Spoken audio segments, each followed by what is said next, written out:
Precisely because imagination is integrative and makes connections between apparently disparate elements, Einstein said that imagination is more important than knowledge.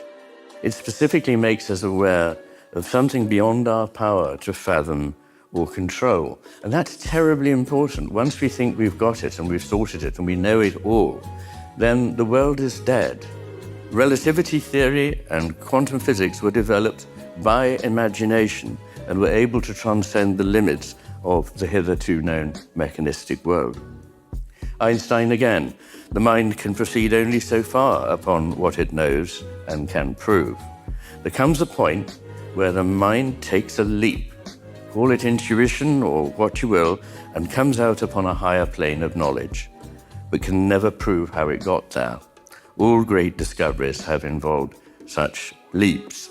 And I show examples in my book from the Renaissance, through the 18th century, people like Euler, the great mathematician, through the 19th century, so many stories of the discoveries of mathematicians and scientists are known to have been caused not by linear thinking, but by allowing all that to drop and be still, so that a new gestalt could be present to us.